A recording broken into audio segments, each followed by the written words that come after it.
It looks like we're ready to start. I'd like to call this regular meeting of the Loveland Board of Education to order at 6:01, if anybody's counting, and ask Mr. Giuffre for a roll call. Mr. Doughty. Here. Reverend Eiler. Dr. Lorenz. Here. Dr. Schwetzner. Here. Mrs. Washburn. Here. Recording in progress. We are all here in the Loveland Intermediate Middle School Media Center. In person, our meeting is also being streamed and will be recorded. I would like to invite you all to rise and join with me in the Pledge of Allegiance. Before we say the pledge, I would ask that we have just a moment. We lost here at LIS our activities monitor, Patrick Mitchell, Mr. Mitch. And if we could just have a moment to remember him.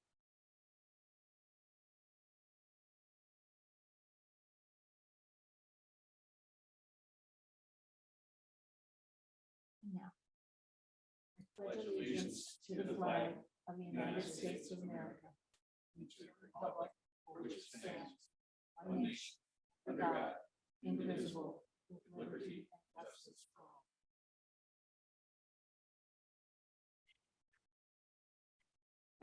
Thank you. It does come a little later in the meeting where I welcome guests. We are glad you are here. And our first item would be to adopt the agenda for this meeting. Is there a motion? So moved. Second. It's We're a a fight well-oiled between machine. Dr. Swetchnow and Mr. Doherty. I think Dr. Swetchnow moved first. I agree. But we could discuss it. Now, is there any other discussion about the agenda other than who moved and seconded? No. All right. You can then. tell this has been going on for a long time. So All right, Mr. Giuffre, can we vote on that? Dr. Schwetzner. Yes. Mr. Doughty. yes, Reverend Eiler. Yes. Dr. Lorenz. Yes. Mrs. Washburn. Yes. Motion carried. Next item is the minutes, to approve the minutes of the March 21st meeting, and I would move that we approve those minutes as presented. Second. Any corrections, additions, questions about the minutes? Seeing none, can we vote on that? Dr. Lorenz. Yes, Mrs. Washburn. Yes. Mr. Doughty. yes, Reverend Eiler. Yes. Dr. Schwetzner. Yes. motion carried. Next item is hearing of the public. Mr. Giuffre, do we have people have- signed in for hearing of the public? 3 folks signed in, and the first one up is Laura Ferrer.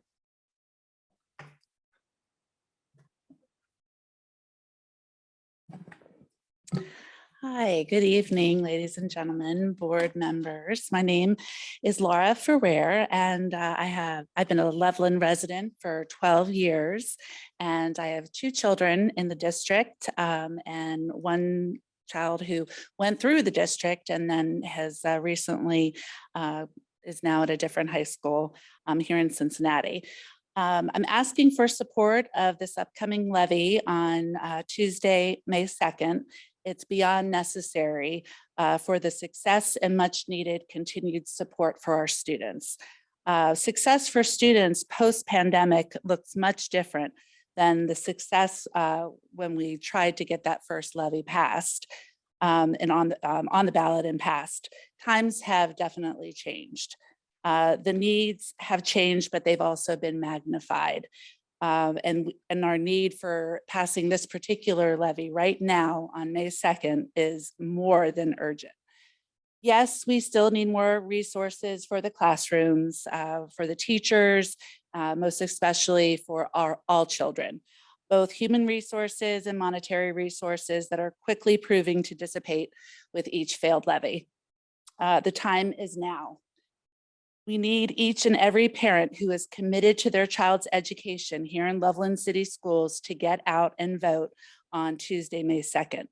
So why, yes, I could stand here and tell you the 50+ reasons that I have fully supported Loveland City Schools in the 2.5 minutes or 2 minutes that I have left.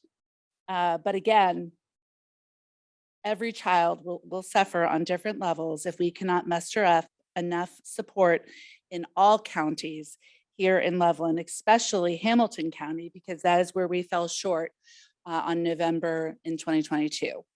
Why, yes, The students are struggling academically. We all know that post-COVID. Students are struggling with their mental health. That's all become very aware of this fact since COVID, the post-pandemic. Students are acting out as much or at a higher rate than before in 2020. Some students in second grade are acting more like kindergartners because of their lack of executive functioning skills. Some students are having a hard time balancing the social pressures and the academic pressures, and their parents and families are at a loss as to how to help their child. Our students deserve better. Forget the fact that we're in the bottom 2% in the state of Ohio of 606 school districts, comparatively speaking, for classroom size. Or the incoming preschoolers or kindergartners need more special intervention help based on academic and behavioral fine motors. The fact remains that children are in need of academic, social, and mental health accommodations post-pandemic, and now is more needed than before. We cannot cut the budget any longer. The opposite is true. We need more assistance for kids. We need more mental health assistance. We need more teacher training for trauma-informed healthcare, recovering from traumatic experiences. And I thank you for your time. Please, let's get out. Let's get all of our neighbors out. Let's vote yes and get this done. Thank you. Thank you. Thank you. Next is Lynn Mangan.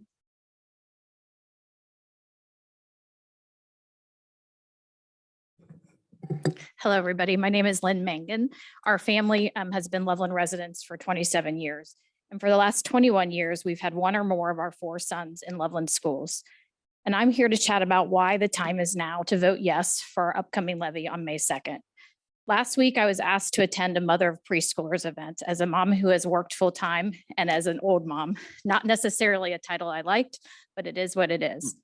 And one of the moms asked what advice we had for younger parents, to which another mother said, find other adults that your children can trust. They might not always come to you. And so that led me to think about the trusted adults in my kids' lives, many of whom are Loveland educators. And I asked each of them to tell me who their favorite teachers were and why. The answers varied across subjects and teachers with no overlap in who each of the 4 of them named. They named Mr. Murnan, otherwise known as Moneyman Murnan, Mr. Reed, the psychology teacher, Mr. Miller from show choir, Mr. Marshall from computer science, a district contractor, Reed Crumley, Mrs. Dell in calculus, Mr. Herbert in history, Mr. Lopez, a former music teacher, and Mr. Weathers in history. And there was common themes in why they named a favorite. They pushed me. They helped me see things about myself I couldn't see. They taught me to love music. They taught me to love accounting. They made me curious. They made history fun. I started investing in savings because Mr. Murnan taught me why saving early matters. We worked hard and we had fun. And I do miss dressing up as Mr. Marshall for Halloween in his white short sleeve button down shirt and pocket protector. And there are examples of every single one of these educators being present outside of the classroom, launching the debate club at the high school, mentoring them in robotics, calling to check in and see how their first semester of college is going, helping them find internships and college roommates, quickly responding, Mrs. Dell, to a calculus question as one of my sons prepared for his college math placement exam. Inside and outside the classroom, these educators were present and invested in my kids. It was interesting that all of them chose high school teachers. I would have chosen several teachers from the preschool through 8th grade years. The preschool teachers who taught my 2 youngest sons the value of inclusion and love of their special needs friends. Mrs. Flick, Mrs. Hickey, Mrs. Lawrence, and Miss Rose, who knew that one of my children, who has the nickname of Gentle Devil, lived up to that nickname at school. They tapped into his curiosity, held him accountable when his mischievousness got the best of him, and created a foundation of learning that is serving him well into adulthood. So you say, what does this have to do with a levy? I say it is the foundation of who we are as a community, providing a quality education to all the students of our community, a place where our children can have an environment where they are challenged to learn, care for their peers, and take pride in their community. And back to the Mother of Preschoolers advice, a place for our children to develop trusted relationships with adults. So you may say that's great, But what about the bottom line? Loveland provides an education for our students at a below average expense per student, less than 56% of the other districts in Ohio, and has the highest quality ratings in the state. Some like to compare us to Sycamore. If I'm a Sycamore grad, and I'm very proud of being a Sycamore grad and what Sycamore does for their students. But if Loveland spent like Sycamore per student, we'd be in the top 83% for expense, not the bottom 44. And we'd be paying $1,900 or 19% more per student. That equates to spending $10.3 million more per year for the same results. However, I'll gladly take the ask of 4.9 mils. That's half of what the difference is between what we're paying today as Loveland community members and what Sycamore is paying for the same results. It's been 9 years. A yes vote allows us to maintain our high quality in a cost-effective manner. The time is now. Please vote yes for Loveland's kids and for our Tyrone community. Every vote counts. Thank you. Thank you. Thank you. Josh Henderson.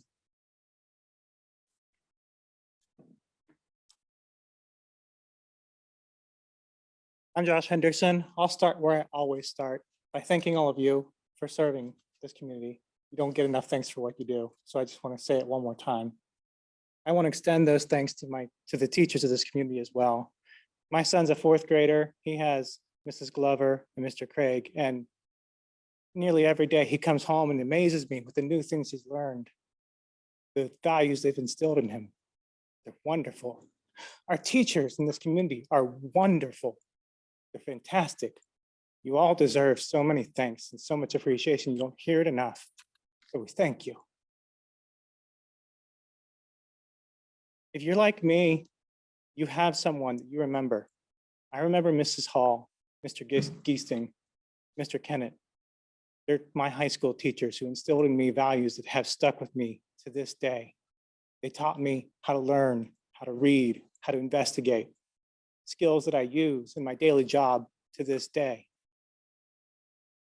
Education is one of the most important things to any community. It's the foundation on which it's built. Every child deserves a quality education, full stop. Every child deserves good education. And we have this blessing that we have an amazing and wonderful, fantastic set of schools with amazing, wonderful, fantastic teachers. If you haven't heard it today, please hear it today. You're a teacher in Loveland. You are wonderful and you're appreciated and you should be thanked. My community, I want to say this. We need to vote yes. This is called a continuing levy because we want our schools to continue. We want them to continue to be great. We want to continue to educate our children, to raise them up with us, make them better, smarter. What you do will reverberate out for decades.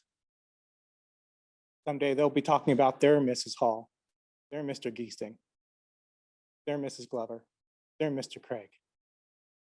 We have to vote yes, because every child deserves this. We have to vote yes, because this is a community of love, because it's built on education. Please vote yes. Thank you. Thank you. That's all we have. Thank you, Mr. Giuffre. Now I think it comes to the point where I'm supposed to welcome the guests. I think I already welcomed you, but you're still welcome. For those who are viewing online, we have half a dozen guests in addition to our staff members here at the meeting. And we're glad to have you all. We are glad to be focusing on the work of education here in Loveland.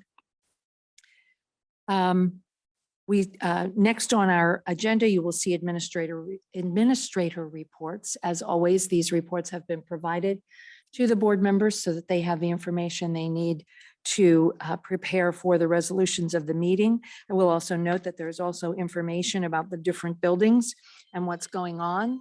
So if you hear during, is my time up? That was actually.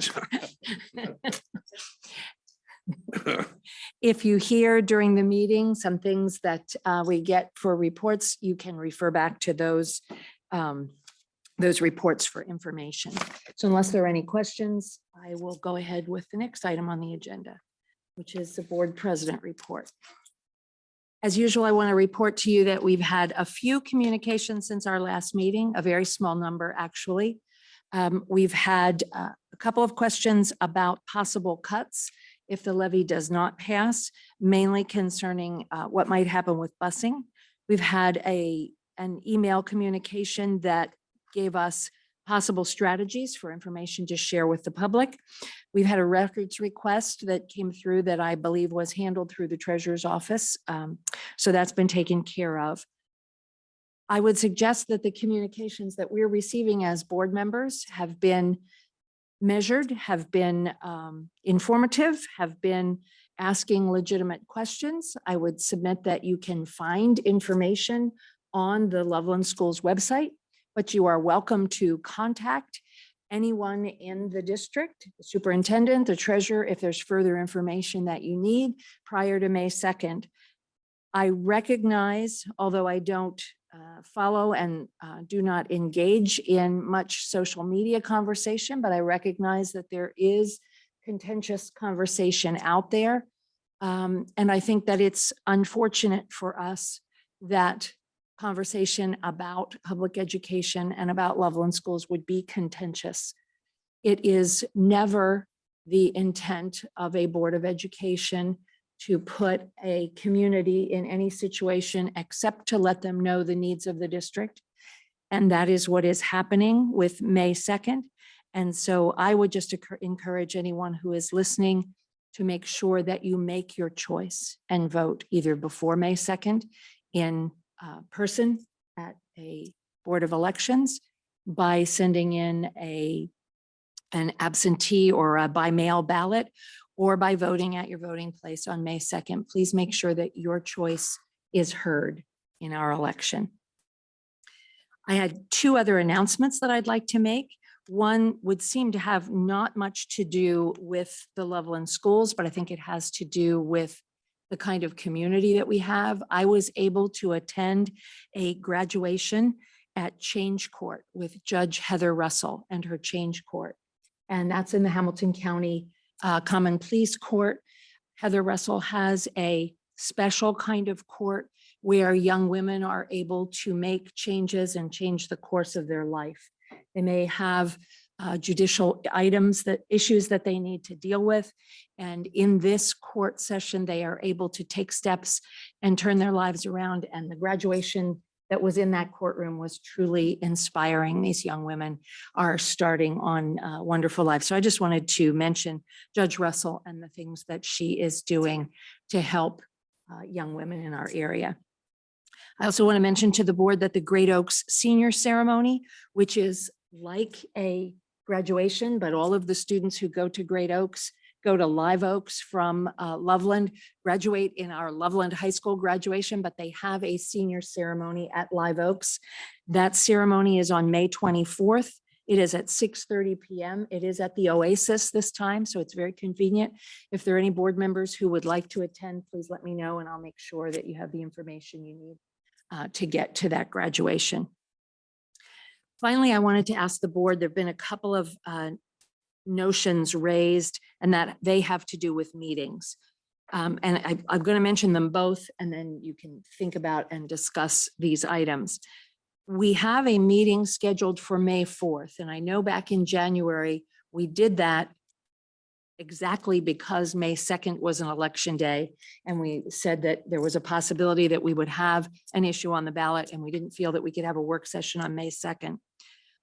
As we are approaching May 2nd and the election, I'm wondering if the board wishes to discuss that even regardless of results on May 2nd, whether May 4th will be enough time for the administration to provide information for the board, enough time for the board to be prepared to talk about next steps.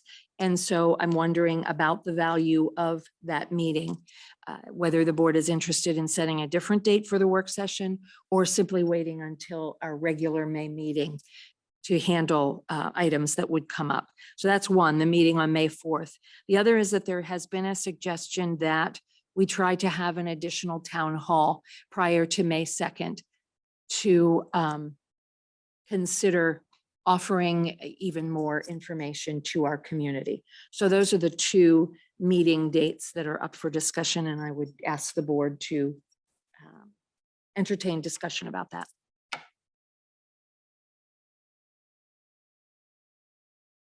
So just a couple of quick thoughts. One on the May 4th.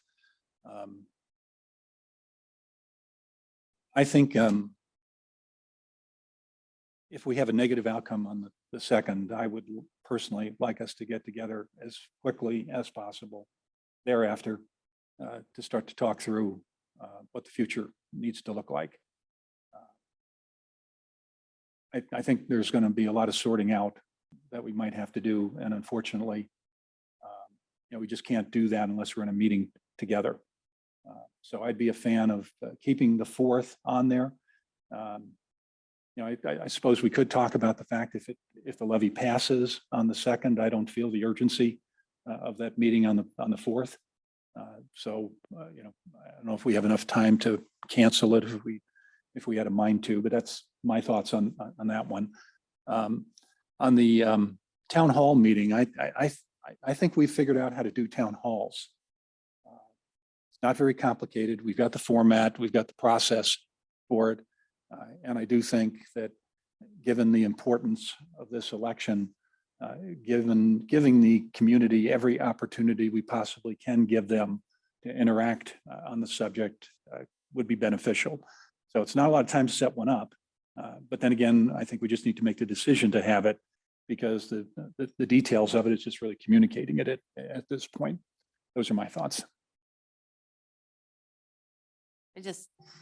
I agree with you about we will have a lot of work should the levy not pass, but I just question how much time that will give administration to get things together to present to us.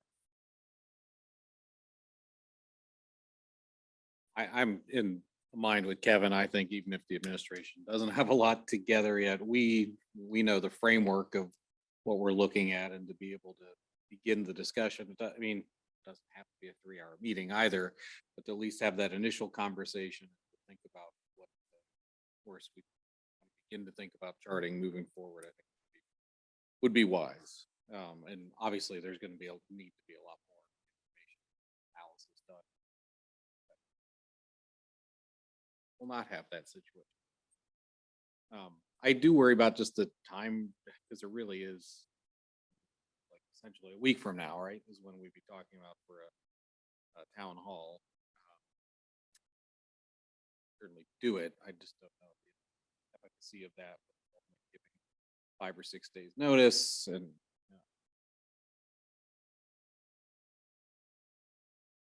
think you're right. As long as Andrew's available as our MC, we can do those well. But,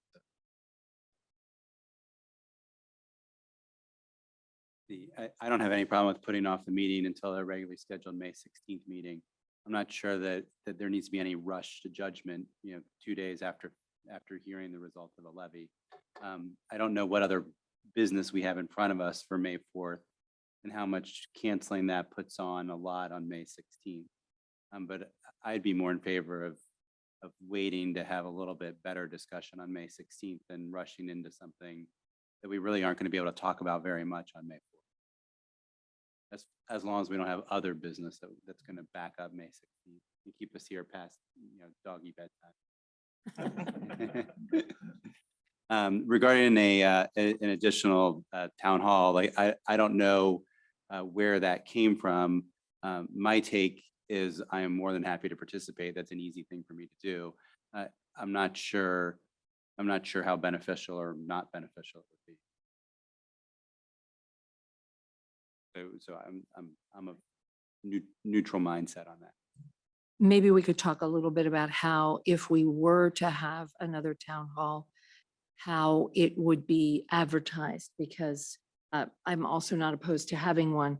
My question is, how do we get the information out to enough people so that we have an audience who can benefit? I mean, to me, the benefit of the town hall has been for the people who have come. This obviously is not a town hall for the board to hear from people about their thoughts about the future course of the district. This would be, it seems to me, a town hall to talk about the election. And I don't know.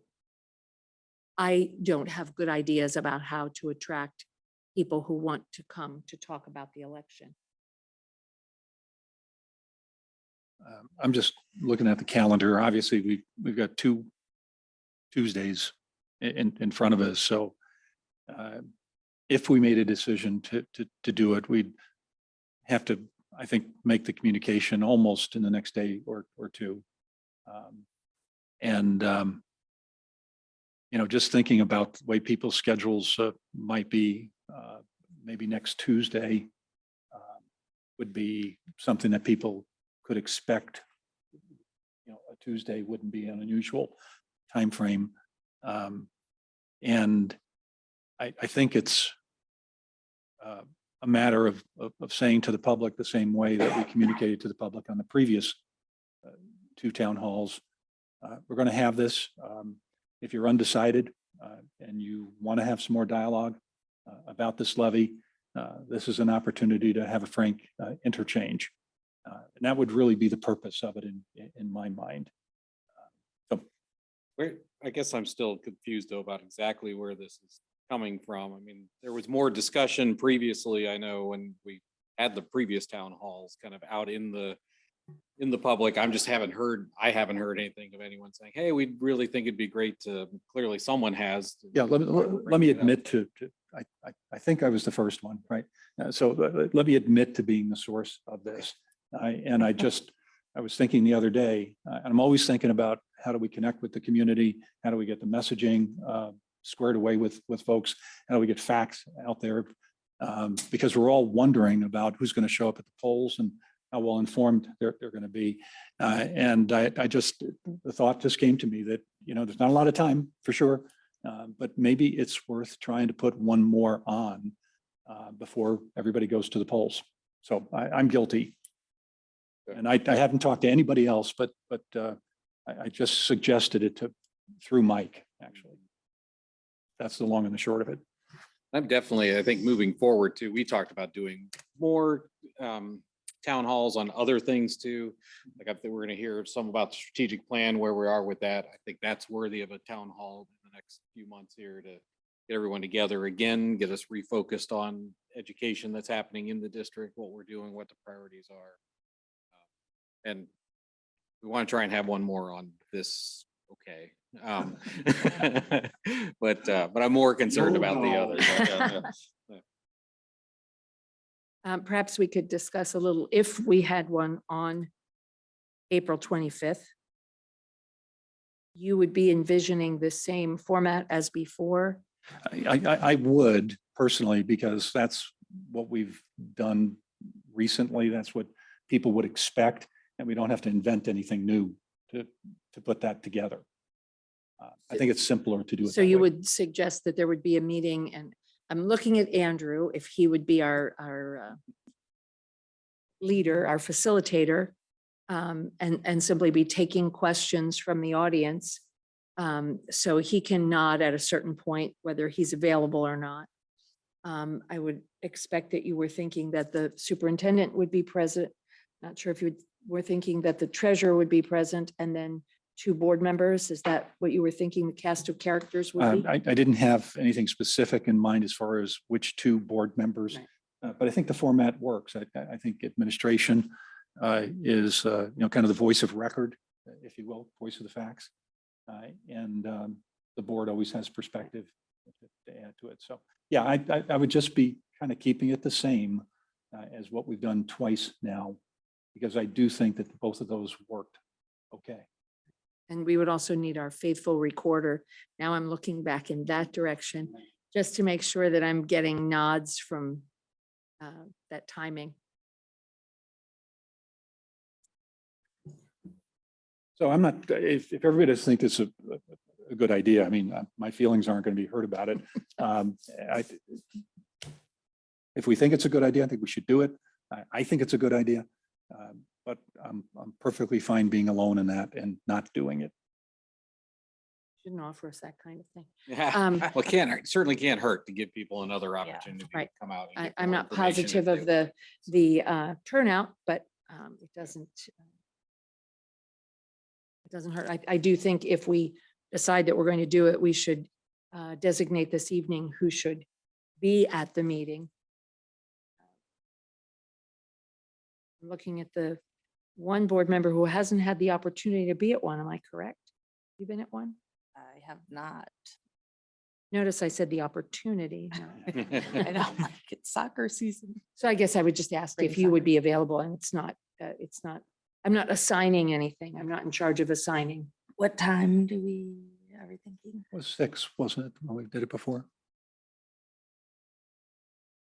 I think so. And it's fine, Eileen. I just wanted to give you the chance first, since, as I said, you have not had the opportunity.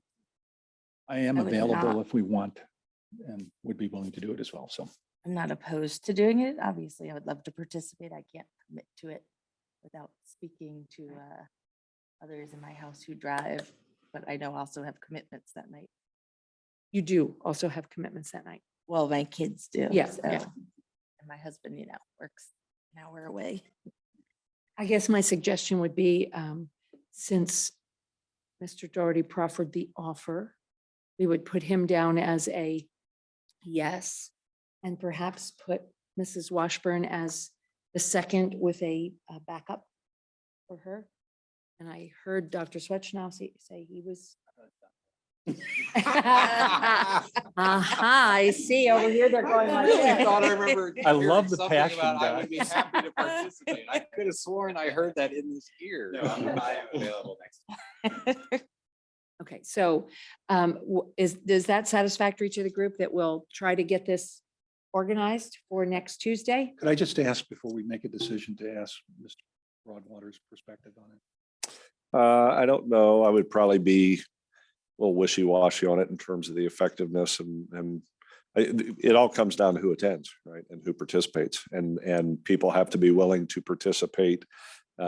Yes, no, or maybe so. They need to come in and educate themselves. And I know if I knew we had a room full of 250 people that really wanted to learn, I'm all for it. And so I would encourage, if we are going to do it, for people to attend. But yeah, I don't see how it hurts to have conversations. I think we try and be as open as we possibly can with everything that we're doing. So it's certainly not going to hurt. It's nothing that we have to really prepare for. So I would even echo for the May 4th meeting, when if there is a situation where we're not successful, it's not a difficult conversations. It's people and programs are going to be cut. The difficult part is letting those people and those parents of those programs know. That's the difficult part. So to think that we talk about it every day. That's what we're talking about. How are we going to maintain programs and still cut $3 million? And I always go back to what Dr. Swetchnow said, which is do as much for as many kids for as long as we can. But May's going to tell us what the community thinks, if they want us to start cutting a lot more. But anyway, but I digress. So May 4th, we would be prepared administratively if that's something we want to do. As far as the town hall, we'd be prepared also. We could get the communication out. We could even start it this evening if we decide it's going to be next Tuesday. When I say we, I mean Andrew. So. That's the royal we, Andrews. So is that a decision, a consensus with the board that we will try to have as enthusiastic and large an audience as we can next Tuesday? Great. All right. And we'll go down the list. We'll have Mr. Andrew, we're Doherty looking at you. there, and then he'll start recruiting the second board member to be with him, because we're all anxious to be there. You're not convincing me. I'm not convincing you I'm anxious. I am very anxious to be there if we have an audience that wants to talk. I'm never anxious to have an event to which there's not a good turnout. So that's my only concern. And I'm perfectly fine if there's 2 people in the room, having a 20-minute conversation and calling it an evening. I'm fine with that. We tried. Right. Okay. All right, so I think those have been resolved. That's all I had for my report. Where did we stand on the May 4th meeting? I don't think we Well, I resolved that, heard, did we? I would echo Dr. Swetchnow. My preference would be to wait until May 16th to begin to discuss, but we have the meeting on the calendar.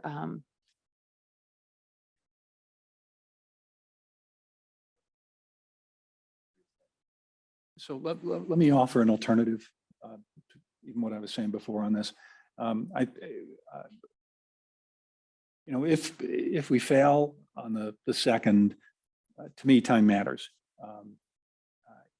And maybe the finance committee is the proper mechanism to get going early on and, get the discussion teed up for the 16th. That to me makes more sense than trying to rush something 2 days later when it still hasn't been completely processed. So would you have an objection to, moving it up to the 4th? Eric, if you'd be okay with that sometime on the 4th? I can do any time, day or evening on it to fit your schedule, so.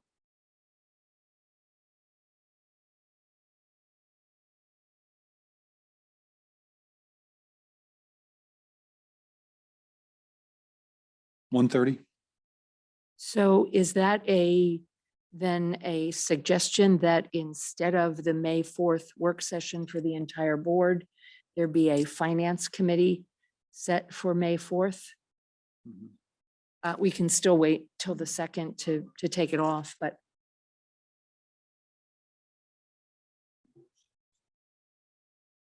Right.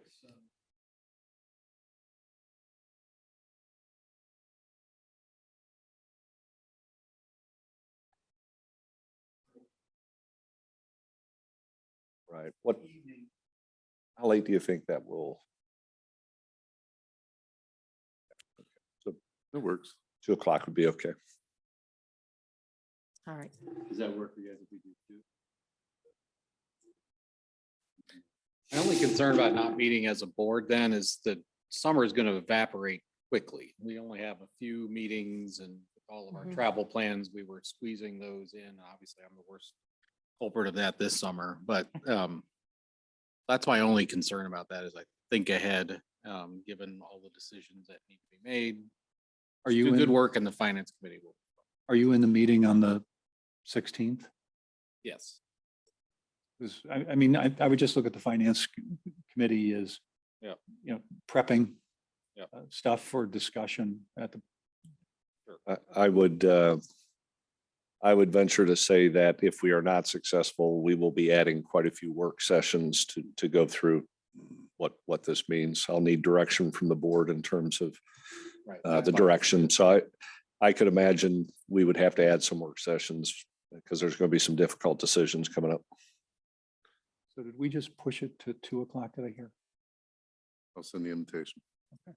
I'll That, resend. that would help me, regardless of the outcome. The finance committee will be, I think, key in helping us prepare for what is happening. And of course, there are many who are hoping for a positive outcome on the 2nd and hoping that the work of the finance committee will be proposing to the board how we're going to continue our spending plan, which is to be as efficient and economical as we can be, and what either result means. So I am very pleased if there is able to be a finance committee meeting, and then if there is a decision that we need to try to call some other meetings to begin to discuss these things.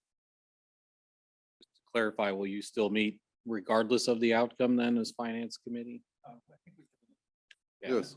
We have Sorry, we have an several. Probably agenda to plenty to cover do anyway. even Well, one would be the forecast. Yeah. Which gets updated. And by the way, I won't be there on the 16th. And I will not have internet service, so I won't be able to chime in and watch. So that then Mike would be making that presentation of the forecast, but that will be part of the 4th. And then also John Ames's projects throughout the summer, if you're available that day. And then Adam had some things to share with Finance Committee as well. And Garth probably will as well. I'll schedule it for an hour and a half.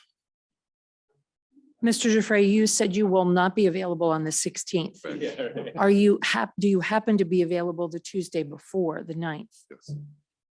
Could I suggest that the board look at, in case the finance committee is ready to propose an additional meeting for the board as early as the 9th, that the board just look at the 9th and see if that's even possible for work session?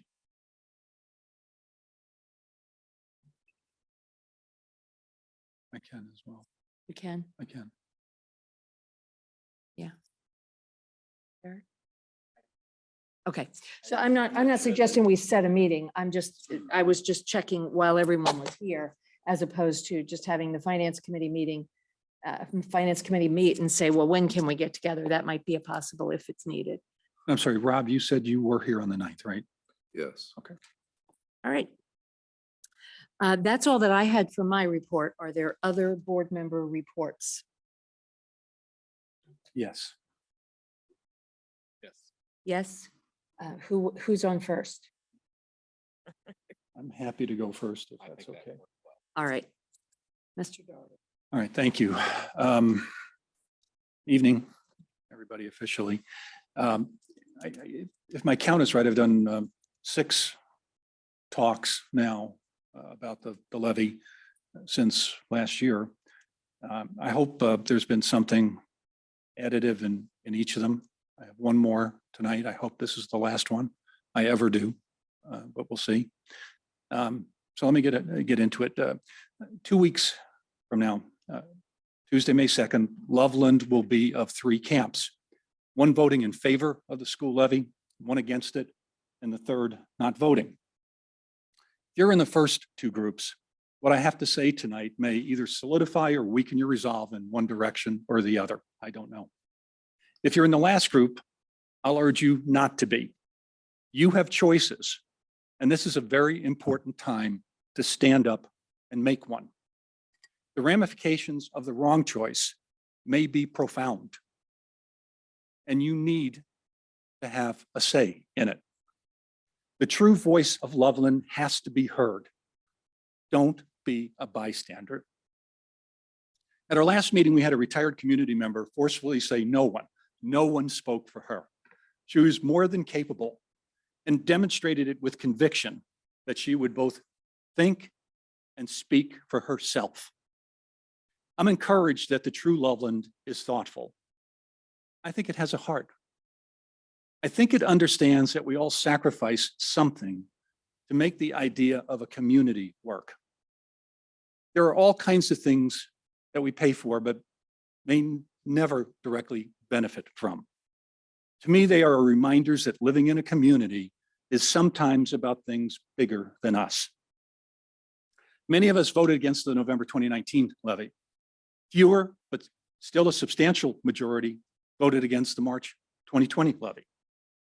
This past November, the trend of rising support and declining opposition almost flipped the outcome. It tells me the community is in fact listening and learning. And as I've said before, I was one of the many no votes back in 2019. I wasn't a no last November, and I'm certainly not a no today. This is today, and 2019 was a real long time ago. I've spent the years since then getting deeply involved and understanding the situation. You know, I empathize with voters trying to sort out what they are hearing. There is a daily flood of both good information as well as nonsense. You have to stop to think through what you are hearing, recognize and discount the twisted, irrelevant analyses, the old favorites of deception through omission, or the ultimate secret weapons against truth, good old rumor and innuendo. I'd suggest if you're hearing something that doesn't sound quite right, your mind is catching something amiss, and it probably isn't right. I won't comment on motive behind the nonsense. I'll just focus on the apparent goal of achieving a win at any cost. And the cost may be substantial. Every day, I think it's all gone too far. But then the next day seems to outdo it. Opposition to the 2019 levy had a point, and the point was made forcefully. The district learned a lot and has regained trust with thousands who have kept an open mind as they've watched carefully. The old tired signs with the old tired messages that their owners want to try to convince us is a reason to vote against the levy isn't selling today because of what has happened in the intervening years. People understood the message 4 years ago, but today ask, what does that stuff mean? It just doesn't ring true. Triggering slogans like, sorry, no means no. And the gloating scorekeeping attitude in the 0 for 3 sign toppers and elsewhere leave people just shaking their heads. How can anyone think that these are good things for public display? What do prospective home buyers driving our streets think when they see this stuff? What long-term cost does all this result in? Doesn't that matter? I think it does. Mr. Broadwater's messaging has had an eye on just this issue, and I'm sure he'll do more of it as we go through this tonight. He's walking the fine line of sharing the tenuousness of our financial situation without scaring current and future families away from our town by going further than needed with all of the potential impacts. Numerous cuts have been talked about, no doubt about it, but none settled on, which I think is actually the right approach, leaving those decisions to the actual circumstances that we see election evening in 2 weeks. In the end, what is necessary to keep the doors open in the event of a loss will be done. Make no doubt about it. And it will have its own cost. Just like every one of you, my school taxes are the same or lower than when we last approved a levy back in 2014. And I don't like taxes any more than anyone else does. But I do think we have a responsibility to pay taxes to do the things we need as a community and as a society. It's the way it works. It's the way it works. And I will pay more taxes when I think the case has been made. Loveland has higher taxes than many districts. It's critical, though, that everyone understands that is not driven by higher school costs. That is not driven by higher school costs, but rather results from low state funding driven by high incomes and property values, along with low business presence. The result is we pay more, but we get what Loveland is actually loved for. The bottom line is that it's been almost 10 years since we adjusted our school property taxes to account for cumulative inflation, something that every district in the state must do periodically, given the unique structure of property taxes in Ohio, where increases in home value do not raise school property taxes. That inflation now accounts for about a 25% loss on the value of the dollar since our last approved levy. This, while we have seen a similar rise in home values during the same period. The levy, in many ways, is the necessary periodic truing up of tax rates to adjust for inflation over time, a process that the legislature left to communities to do versus letting the market do it more naturally and efficiently, I think, as elsewhere in the country. For the schools, the story remains abundantly clear. The schools delivered great educational performance, tied with the top 12 in the state out of 600. They're getting the job done in an exceptional way. There's just no question about it. Spending is well controlled, well into the lower half of all districts and 5% lower than the state average in total, as in all dollars spent per student. The opposition cherry picks budgetary line items or selective timeframes, creating confusion on this. But make no doubt, the final arbiter of fact is the State Department of Education, and they have spoken through their annual reports for several years now. The facts are indisputable. Total costs are what matter and are well under control. Part of that is the progress that has been made on our most significant cost, teacher salaries, which are now well within the 75th percentile of area school districts. It's the right reference group, the right target, and it's substantially improved from earlier. Our average salary ranks higher than those districts we compete with for talent, heavily influenced by the extensive experience of many of our teachers, ranking in the top 30% of the state. Their experience and stability have likely been a driving force in the outstanding results we have seen.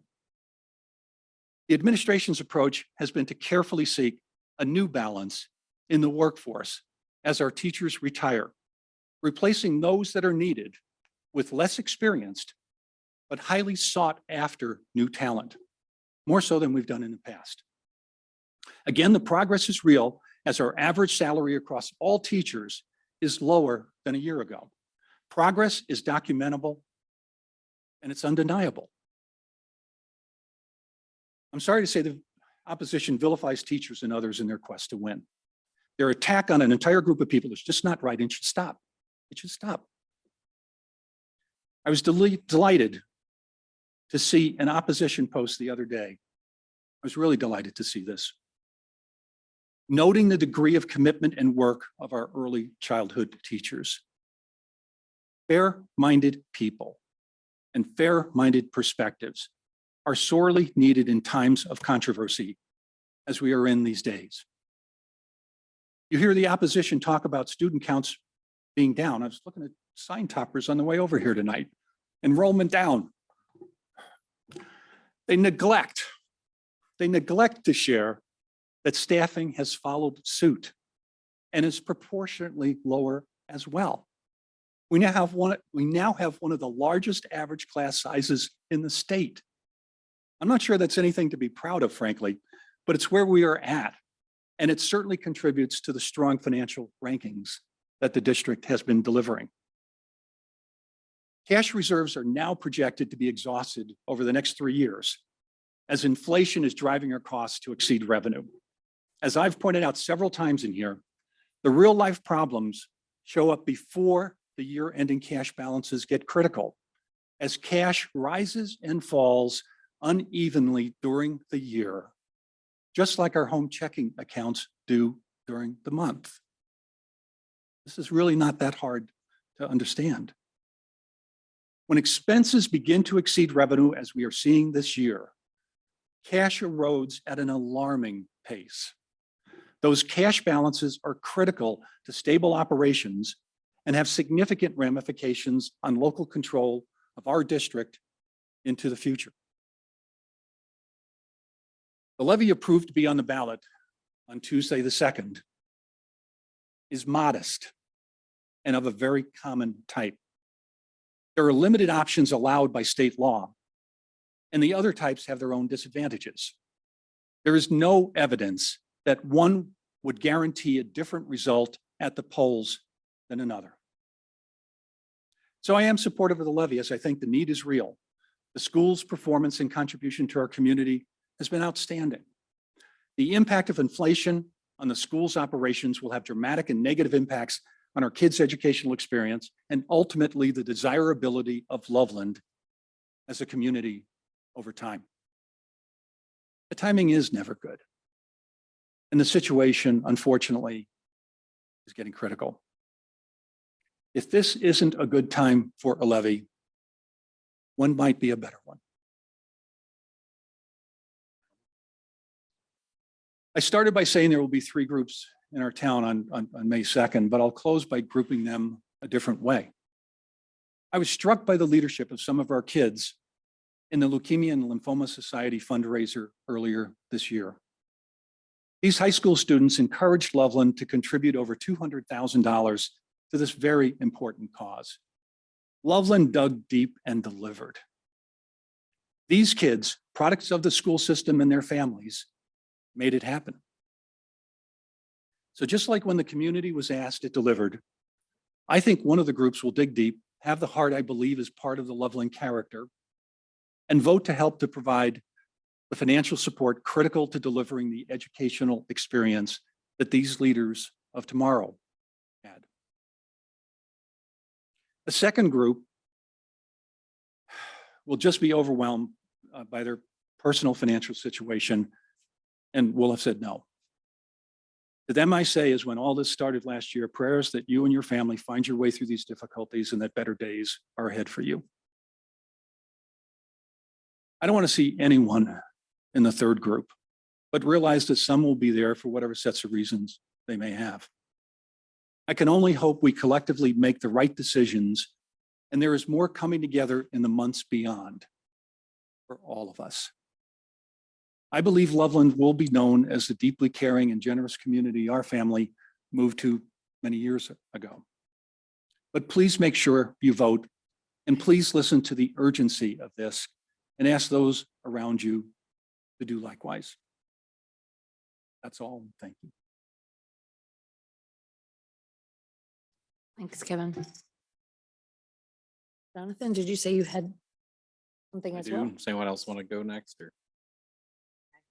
Something short, but I don't want to follow you.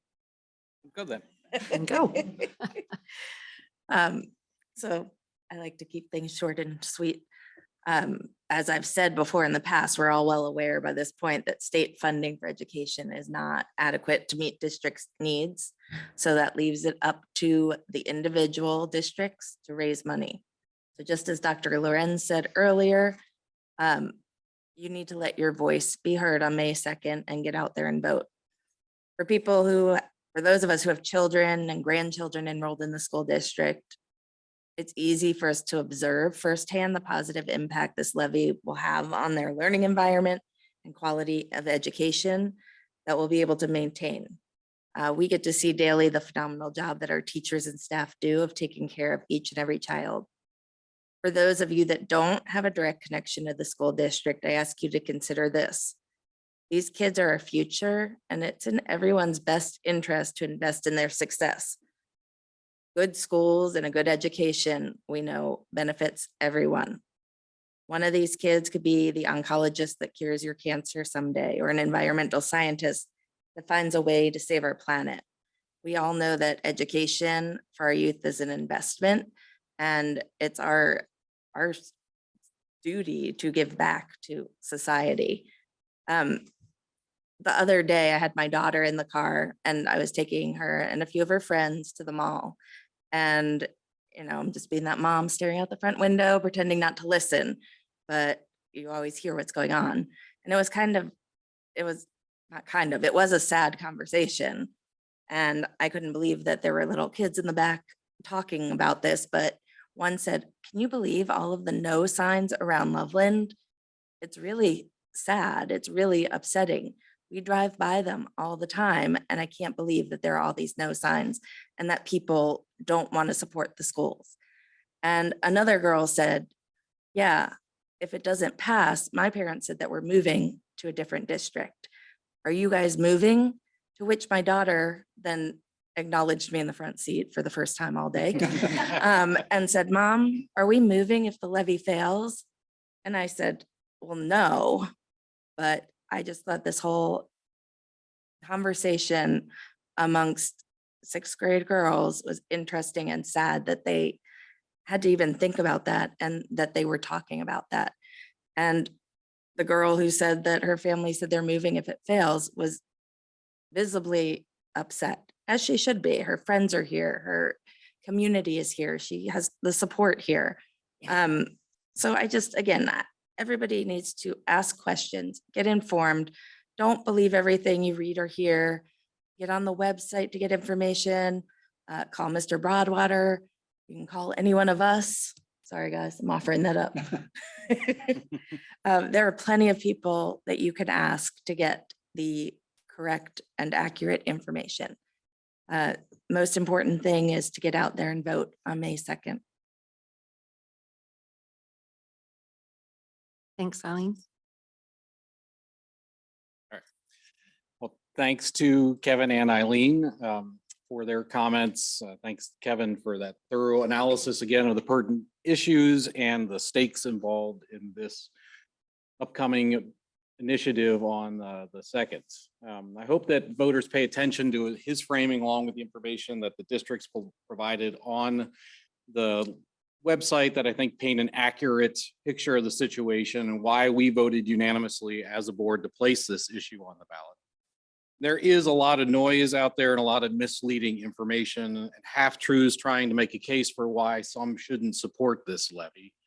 As Kevin said, if you really feel that you can't afford the levy, by all means, exercise your constitutional right to vote against it. But there is one basis for which it was suggested that you vote no, that I think really should be addressed. And I hope that our community can see as particularly cynical and damaging to our community.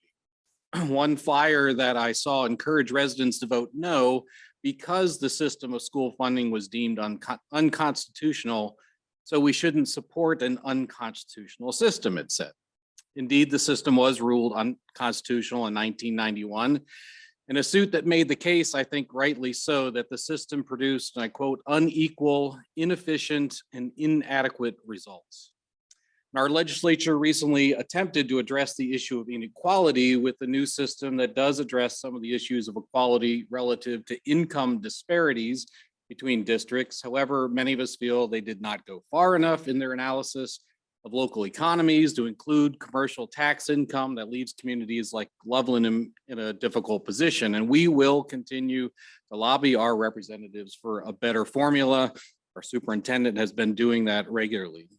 This new system, though, does not address all of the issues of inefficiency and inadequacy, though, which results in our district spending so much time and effort addressing funding issues instead of educational issues. And it results in a community that is damaged by repeated divisive conversations about funding our schools.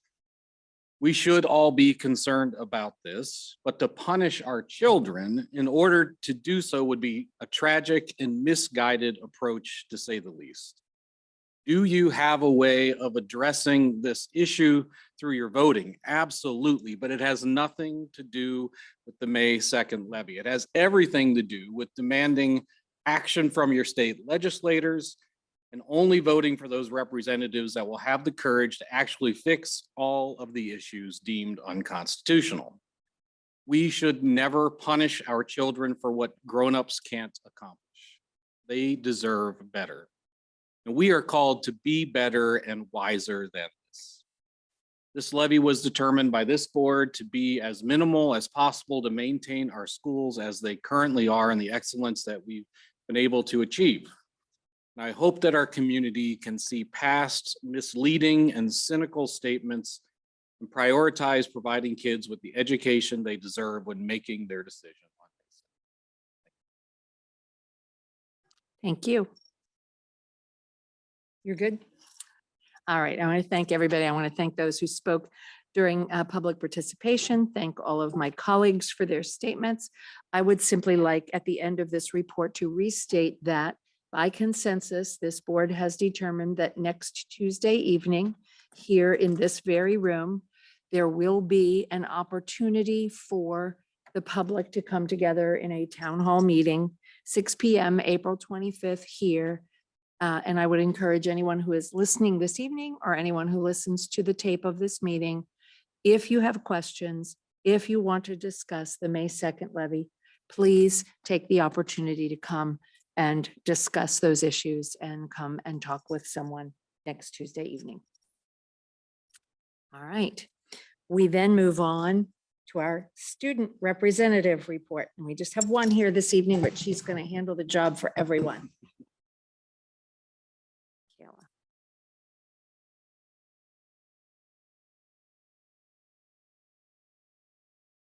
Good evening, everybody. So Austin and Kate could not be here.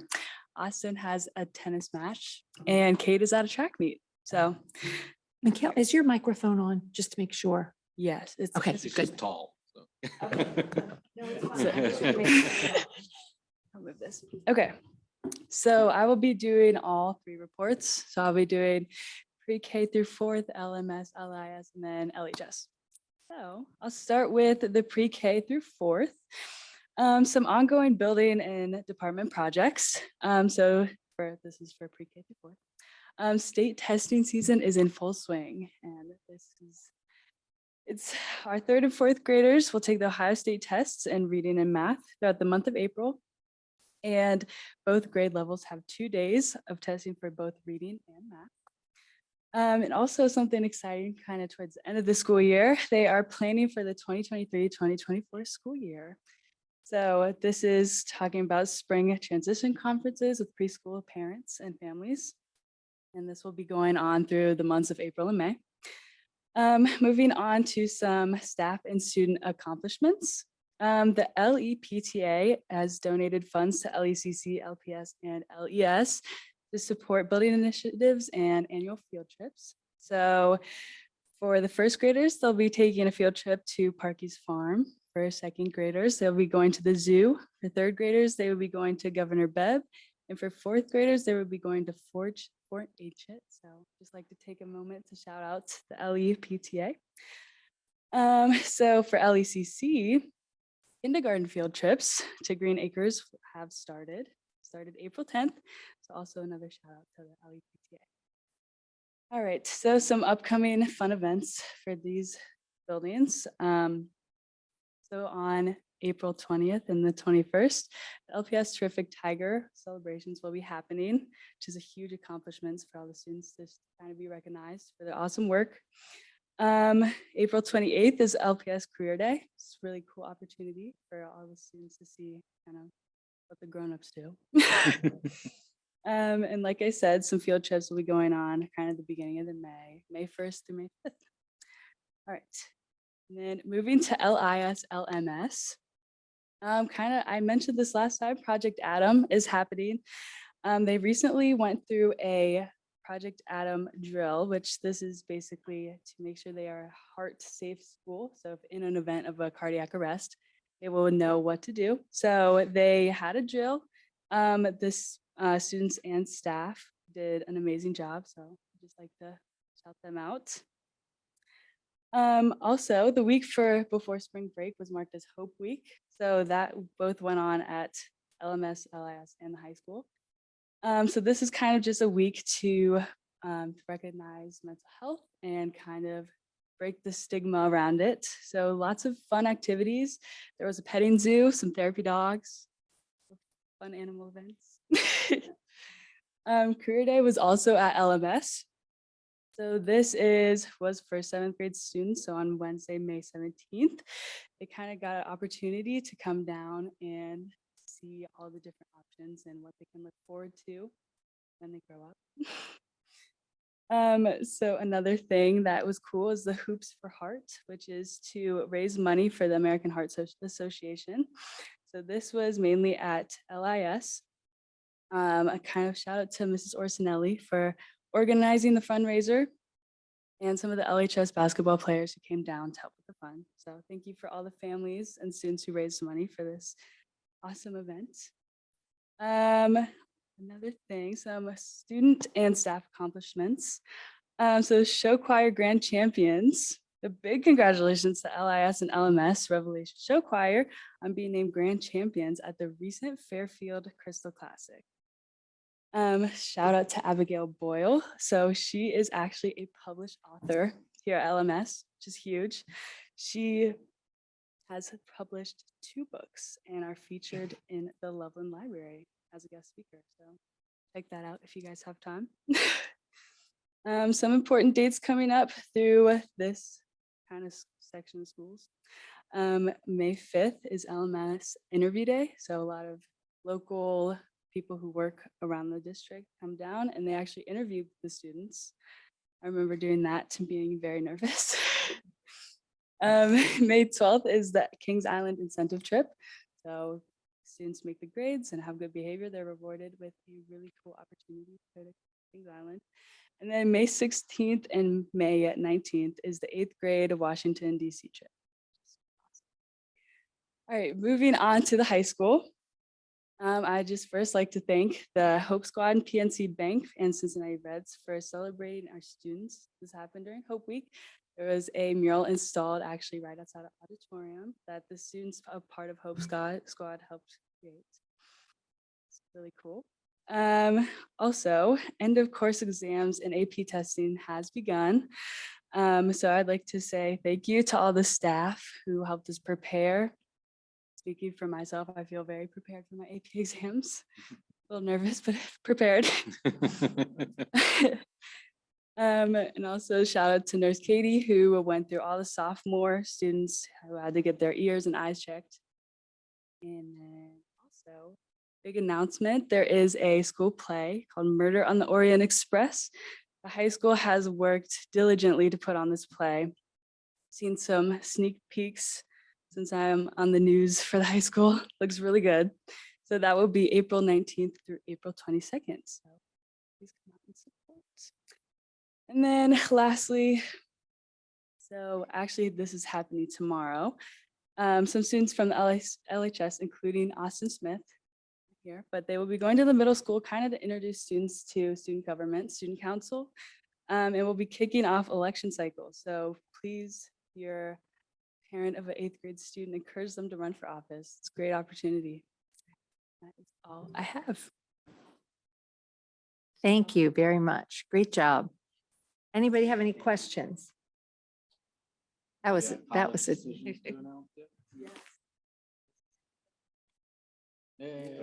Congratulations. I don't know if anyone could hear that who's listening, but we had an announcement of a college choice. So that's a great exciting. Thank you very much. As I mentioned before, there are pieces of that information that are available in board docs on reports, but we really appreciate the student perspective for that. I would suggest that you maybe want to stay for the strategic vision update, which is coming up, because I know students had a big part in that, but I will let you know that as you need to leave to go worry a little more about those AP exams, we certainly are understanding of that. So thank you. All right, so we move on to superintendent's update. Mr. Broadwater, I know you have one report under yours, but I don't know if you have additional report before Dr. Puerta starts. Sure. I am excited that we're going to talk a little education tonight. We're going to talk the strategic vision and all the work we put into it last year and how it's being implemented this year. We're going to show you 3 phases, whether we're still in the research phase, the development phase, or the implement phase. And we've tried to break it down into a digestible view. And I'm going to have Dr. Puerta do that in a minute. That was part of the direction as she was hired this year. Her first year was to take that strategic vision and embed it into all of our building improvement plans that we work with on a daily basis. And so I do want to thank everybody that was on the strategic vision team. We sent this presentation out to them last week so that they were able to preview the presentation and just say thank you to all the team members that participated and let them know that all the work did not go for naught. It's going to be for the next 5 years is what we're going to be doing.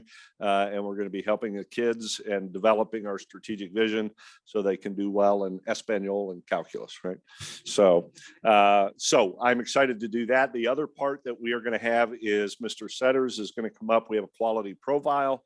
He is going to review that. The quality profile is designed around our strategic vision as well, so that you can see what we are doing right now, implementing right now with our strategic vision. So we're excited to present that. Before we do that, a couple items. Number one, I will echo what Dr. Lorenz said, which is my thoughts go out to Mr. Mitch's family. I got to know Mr. Mitch pretty well, hanging out in the LIS cafeteria.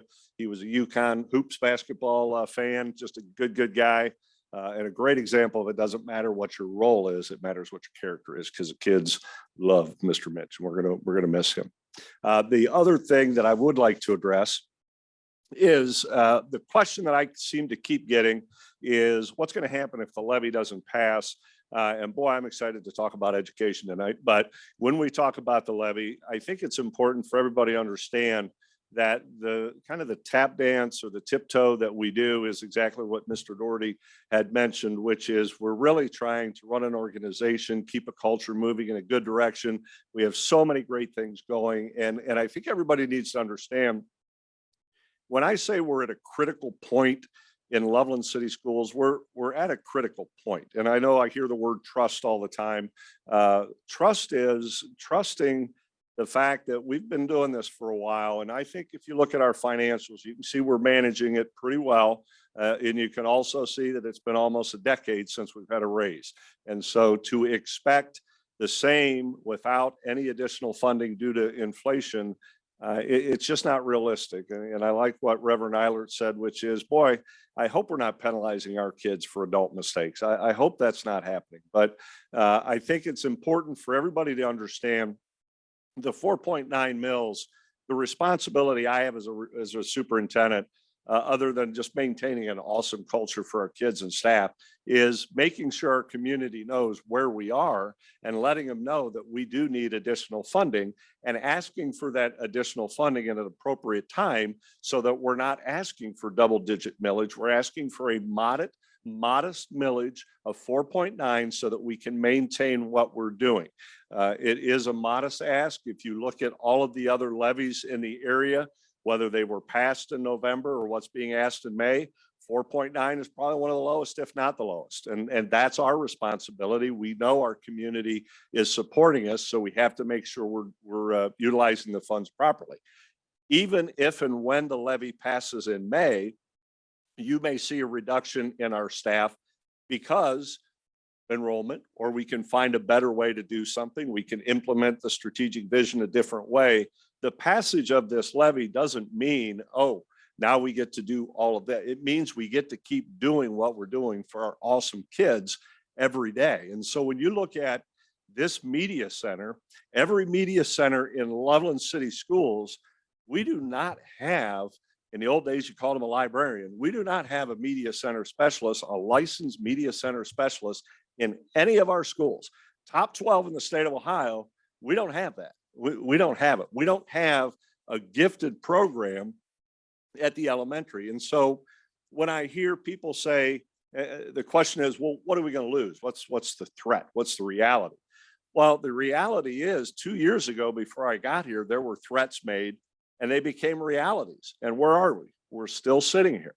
Okay, we lost 50 staff members. We lost high school busing. We lost media center specialists. Our pay to participate is as high as any district in the county. We don't have gifted. I could go on and on and on about how it is affected. And so when people say, well, you need to do what this district did with their threats, we've already done that. That's past, right? So now what we're looking at, we say, you know, we're looking at the state coming in to take over this district. And then I hear, well, maybe not, maybe, you know, you could get another 6 months. We're there. All right. You can't go a decade without additional funding and expect to have the same services. And so when we were discussing the May 4th meeting, we're ready tomorrow with if the board says you have to cut $3 million, it's people. There's nothing else here to cut. It's people. And so when people say, well, what's the threat? What I would say is assume the program that you don't want cut is going to get cut, because I don't know how we would not cut the majority of extracurriculars, if not all, because that's where we are. And it's going to be a lot of difficult conversations and a lot of work sessions. And I need the community to know the reason we asked in November, 4.9 would have got you a lot more than this 4.9 now. 4.9, if this doesn't pass, I can't hear people say, well, you didn't tell us. We're telling you right now. The train is in the tunnel and it's about ready to hit us. And so we are in that place where all we want is a 4.9 additional revenue so that we can continue what we're doing. And so I get a little emotional about it, because that's everything we talk about all day, every day. How are we going to keep programming for kids with no additional money? How can we do what we need to do for kids and still cut? And at the end of the day, you can't. It's not realistic. And so I'll stop there. That's the question I get a lot.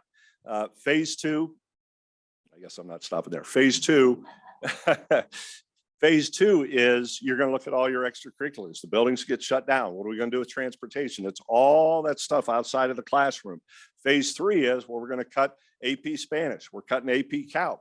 We're not giving those opportunities to our kids. In Loveland, one of the wealthiest districts in the state of Ohio, we're not going to offer that for our kids. And I just can't accept that. I think our community expects a lot, and I think we deliver a lot. And I will stop there because I get a little passionate about it. So, Mike, yes, just to clarify, I Yeah. don't want anybody to misunderstand. sure. You were going through examples Sure. of things, right? AP Spanish, Right. you're not making an announcement No, tonight no. that that's going to go away. No. It's part of the things that could be in the mix, and you'll make a recommendation and we'll approve or disapprove those recommendations as the future evolves, correct? Correct. I apologize if I No, I was, just, that's why when I say we need work sessions, I need direction from the board of where the direction, and then we'll make recommendations. But I think the recommendations are pretty easy to see. I think all we are is people. That's all we are. We're good. Dr. Porter, I'm gonna let you follow that up. I appreciate it.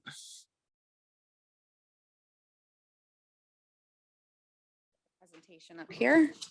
So what I'm going to do this evening is go through an update. We are 1 year into our strategic vision, and it is a 5-year plan. And so I'm going to give you like the 30,000-foot view of the strategic vision, where we are now, where we're headed over the next 4 years.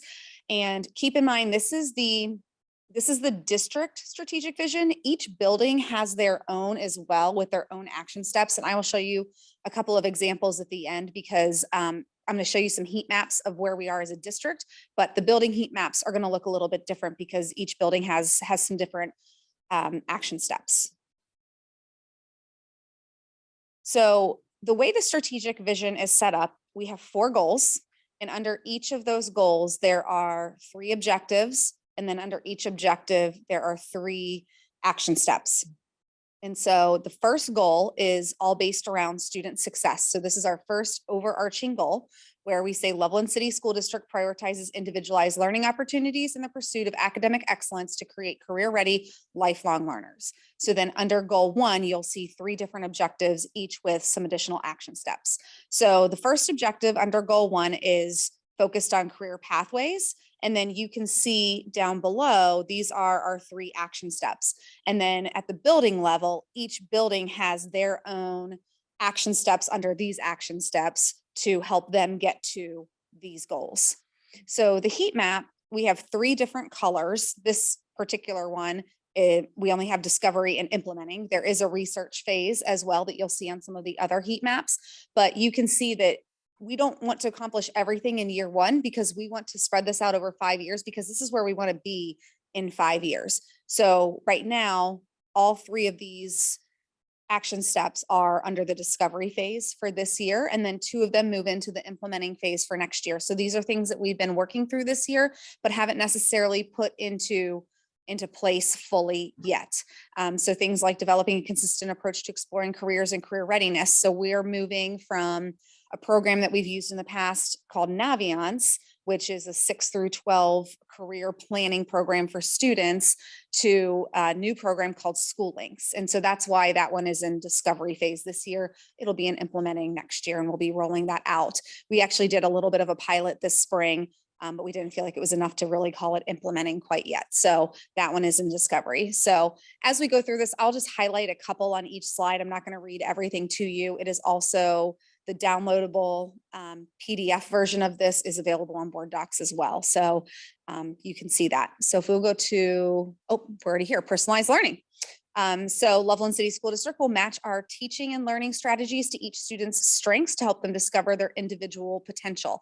So this is something that, this one was difficult for us to really put a heat map for the district in, because we feel like each building is doing this in a very different way. So I think the building heat maps are actually more valuable in this particular objective than the district-wide one. But you can see, looking at creating learning plans for personalized growth, looking at our district programming across the board from K through 12. So we felt like some of this is really still in the research phase, but we have put a lot of work into continuity across the district this year. And so we felt like we really are in the discovery phase of that, and hopefully moving into implementing next year or in 24-25. And then the third objective for this goal is interest-based learning. So it really goes back to that individualized learning. So it's very much tied into the second objective where we're tying students' interests into their individualized learning plans. So looking at students' strengths and passions and really delving into those in the classroom and finding ways for teachers to be able to match students' interests with what's going on in the classroom to make it more relevant for each student. Goal 2 is collaborative culture. So Loveland schools will develop resilient individuals motivated by a culture of continuous growth who are given space to thrive in a safe and nurturing environment. And then again, we have 3 objectives under here with strategies under each of those. So the first one's whole child focus. So student wellness and supporting the whole child. So you can see there, we, at the very bottom one, build consistent expectations and practices to help students model our core values of care, respect, and responsibility. We feel like as a district, we really are implementing that right now. The other 2 that you see, partnering with families and building practices to develop students who are resilient problem solvers. Some of these are hard to really put implementing on, or it's like there's never really a finality to it. We want to continue to do this and continue to grow and add on to it. So right now we have those in discovery with implementing in 24-25, but it is something that we are already doing as a district. We just see there's still opportunity for growth there. The second objective is building continuity. Again, something that we've been working on this year and guiding students from grade to grade and building to building. We feel like there are a lot of transitions here because of the different buildings. And so really finding a way to help students transition. One thing that Mr. Knapp is doing at the middle school is the Tiger 101 next year. And that's the transition from really elementary school to middle school. And I heard him say today that about 3/4 of his incoming 7th graders have signed up for Tiger 101. And so it's just a quarter-long class to help students transition, get those study skills, executive functioning, organizational pieces to help them transition. So that's one example of some of the things that we're doing in the district, but definitely an area that we want to continue to focus on heavily in the future. And objective 3, welcoming environments. So establishing a culture where every student is a valued member of our school community. So we're talking about meeting the diverse needs of our students, building on our traditions, and having access for students of all abilities to have the school experience, and then working to remove barriers to student involvement in activities that enrich the school experience. Again, we feel like we're doing this in pockets, but we don't know that we have a handle on everything that we're doing as a district. And so this is something that we're still researching, and what are we doing K-12 and what extra supports can we put in place moving forward. Goal 3 is community engagement. So Loveland City Schools is a vital part of the Loveland community and will provide opportunities for 2-way engagement and communication. The first objective under here is about career pathways, exposing our students to the many pathways of lifelong success through enlistment, enrollment, or employment. So encouraging the use of our buildings and community resources for activities beyond school, promoting activities to the broader Loveland community, and developing opportunities for our students to volunteer in the community and community members to volunteer in our schools. This is a lot of the work that Drews Mitchell is working on and continues to grow. And just today at our Business Advisory Council, he was talking about a new possible pre-apprenticeship that he wants to develop. So he's really charging ahead with a lot of this, and we're really excited to see where this goes. Objective 2, communicating with stakeholders effectively. So gathering feedback from stakeholders to make sure that the communication is shared effectively, and leveraging in-person meetings, collaborative digital tools to provide opportunities for community feedback, and then communicating consistently with families, staff, and community members across multiple channels. The bottom one, we feel like we're actually feeling pretty good about that. We have some ideas for next year. The top 2, we're still researching and figuring out what we may need to implement and put in place there to make sure that we reach those goals. And then the third one is another 2-way communication objective, and it's to continue to build upon the great #BeLoveland spirit and Tiger traditions, celebrating the many ways students achieve. This is one that we feel like we're doing pretty well as a district. We do a lot of celebration of students. Andrew does a great job promoting that in the newsletters, showcasing for our community the classroom activities that make Loveland unique, even our showcase in the fall would be an example of this, but we want to do something that is continuing throughout the school year to continue to raise awareness of all the great things that our students are doing. And then encourage community support of our boosters and PTA groups. And then goal 4 is fiscal responsibility. And we have 3 objectives under here. The first one is pretty strong, informing stakeholders about students' needs, fiscal decision-making, and school funding. There's some stuff in here about Ohio school funding system, making sure that the community is aware of how that works, and some of the issues with that, and partnering with the community to ensure student educational needs are met with appropriate funding, and communicating the rationale behind the use of funds. So with the past couple of levies and the upcoming levy, obviously this has been a very big topic. And so there's been a lot of communication. So because of that, we feel like a lot of this, we are either in the discovery or implementing phase already. We just want to continue to make sure that we continue to communicate as we move forward. Objective 2, looking at establishing community educational and corporate business partnerships. This is something that Drew's does have a part of, but something that Mr. Broadwater has some additional ideas about. And so we've started to brainstorm some of these pieces as a way to branch out to additional business partners within the community in the upcoming years.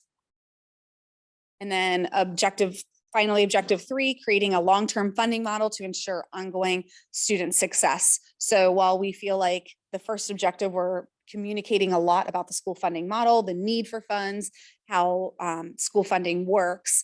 We're doing very well there. What we need to continue to work on is moving forward on that path and creating a model that's going to work and continue to provide for our students. So then, like I said, that is the district overview. What we've been doing is working with our buildings on, actually, Adam, if you'll go back one slide, just as an example, what we've asked the buildings to do is under each of these goals and objectives, not the financial one, but I'm just using this as an example, is, they'll look at the objective here, and next to each of these strategies underneath, they are going to put their own strategies and progress monitoring indicators there. So what does that look like in their building? And then we're going to have them develop their own heat maps for the first 3 goals. So as an example, if you go to the next slide, this is what for goal 1, objective 1 looks like. So if we think back to the very first one, we looked at the pathways to lifelong success through enlistment, enrollment, or employment. That sounds very high school driven, but it's actually a K-12 goal because we want to start working on this as students are very young, even in our LECC building. So we have the strategy here, developing a consistent approach to exploring careers and career readiness for all students pre-K-12. And then each building has their own progress monitoring indicators for that. So it does drill all the way down to the building level. And then if you go to the next slide, Adam, there's LIS, LMS, and LHS. So it becomes a little bit more robust as students go into 5th through 12th grade. But each building has developed all of their progress monitoring indicators for each of the goals and each of the objectives for the entire strategic vision. So at the end of the day, each building will have something very similar to the presentation I just gave you, but at the building level. And we're going to be completing those at our administrative retreat in June. So coming into next year, we should be in a really good spot. Any questions on the strategic vision update for year 1? I don't really have any questions on the update. I have a suggestion because you absolutely accomplished your purpose this evening, which is to let us know what the district is doing, how it's evaluating, how it's tying to what's happening at the building level. Some of the things, and particularly the financial goals and the communication goals, I feel like it would be useful for the board to have a work session where we actually look at some of the particular items that are happening. Sometimes I feel like there's a disconnect. We know that communication is going out. We know what communication is going out from the board meeting level, but it would be, I think, useful for us to be made more aware of all of the different ways that we are communicating and including our community, because this has been a constant request for more communication, more information. And I do think it would be helpful for us to have our own little work session on the pieces that apply more to how the board communicates. Because I think this was, you did exactly what was advertised. So I'm not saying you should have done anything else, just suggesting that an extension of this for the board would be a good idea at some point. Yep, absolutely. And I would just recommend doing it after the administrative retreat, because at that point I will have all of the information from each of the buildings and we could really do a deep dive into each one. So two thoughts to that. Yes. The building improvement plans, it would be nice to communicate those out. Also, if you remember last year, we have each of our central office administrators do action plans. So Andrew Setters, for example, with the communication, the action plans are there and we can share those out as well, but that's a good idea. One thing on goal 4, just a bookkeeping kind of thing on objective 3, you had it up there. It's missing in the version that's on the board site. So. Oh, and the downloaded? Yep. Okay, Yep. thank So you. just I will update the file. re-download that and get it back And there. just a note on that, it's still, I believe, under administrative content in board docs. And so that will be going up into public content. Is that correct? Well, I'll get the right one and then we'll get it. Then I into the have a correct question too. So this great internal analysis and thinking about where we are as a district. Have you thought about how to get some external feedback on, perceptions from the parents in the district, from community members about how we're actually doing? Because a lot of this is related to the experience, right, of the student, and that student experience is a key piece of this. Are the things that we're doing and implementing actually getting at the issues that we were identifying that we wanted to address when we did the strategic? So I think a lot of that will fall under, whenever we look at the building objectives and strategies, a lot of things will be in there about parent communication and feedback and things like that. But if we take a look at it after we get everything back and we feel like we need more, we could certainly come up with a plan to gather more feedback. And I know Mr. Broadwater shared out with everyone who was involved in the strategic vision planning process, this whole presentation as well. So I don't know, maybe we'll get some feedback. Yeah, as well. I think we've received a couple of emails from members. The other part of it is the communication goal. Part of it was exactly what you're saying, which is to kind of survey and see where we are. So we talked about now that we've got a year under our belt with the strategic vision, a survey is great when you're looking to get feedback in regards to how you're doing. So I don't think it would be bad to, we have a community newsletter to be able to serve those or survey those individuals to see what we could do better. And then the parent newsletter as well. So we can discuss that as that was part of goal. I think it was goal 3 there. And go back to a previous discussion, consider a town hall in the future where we talk through some of this too. Yes. Yep. Okay. Thank you very much.